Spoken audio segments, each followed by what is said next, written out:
I think by now you've got this drive already working, and you've noticed if you hit these buttons you can change this.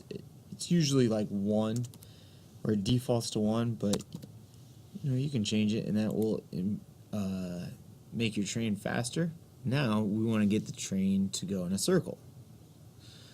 So you need to make a circular track, you need to make the pivot box, and then since I have most of my constraints on here, what I'm going to do is I'm going to close this relationship folder and I'm going to delete these train tracks. Go to delete right here, deleted them all, and actually I want to get rid of this last one right here. Right click on that, delete, bring this a little closer, and I'm going to go File, Save As, and I'm going to, in my train folder, I'm going to call this circle train and my initials. Alright, so now I'm going to find the curved train tracks, and I made these earlier. I'm going to bring in one of those. I'm going to hit escape, and I'm also going to bring in the pivot box.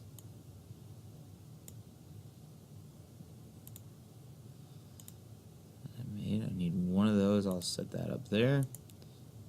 Right click OK.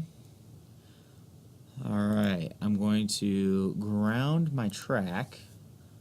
So right click, go to grounded, and now I'm going to go pattern. I want to do a circular pattern. I'm going to click my red top arrow because I want to click this component, and I want a circle.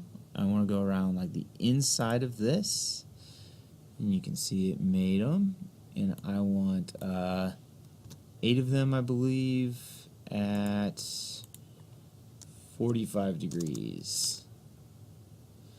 Look at that, they all connect. Hit OK.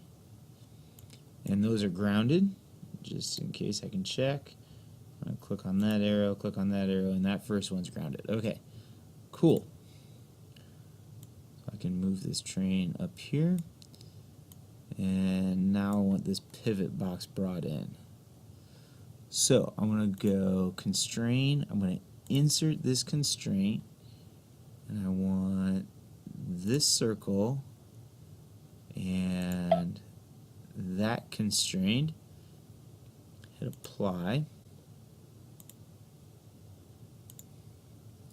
Alright, now we're going to add the train onto the train track, and some of this is going to be pretty familiar.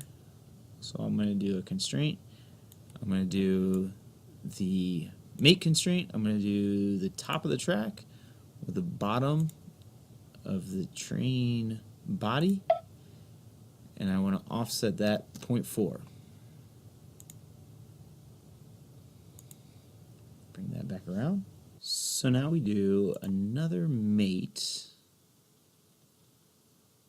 I'm going to click on like just this side, I guess, the side of the pivot with the side of the train body. Looks like it's really close. I'm going to offset that 15. 15 doesn't quite look right, so I'm going to add up 0.3 on there. That looks better. We can kind of zoom in, see it's right on the track there. Hit apply. Then I'm going to make a flush with, since this side, this right side that I'm looking at, the right side of the pivot is mated, so I'm going to do this closest side. I'm going to flush this side of the pivot with the back of the train body, and I'm going to make that, offset that 2.5. That's right on there. Sometimes, a little heads up, if that doesn't look right, sometimes you got to go negative 2.5, but for me the 2.5 works. So if yours doesn't, try the negative, and that should help. Alright. So I'm going to cancel that. Okay. Just looking at it real quick, this should I'm just dragging it around, and it works, but now we want to drive it. So since this is, we still have like the angle constraints that are my left wheels, the drive constraint that was with the straight track, and the other angle constraints are really helpful.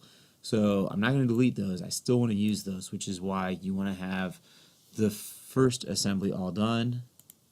I'm going to go here and I'm going to open up my circular pattern. I'm going to go down to element number 8.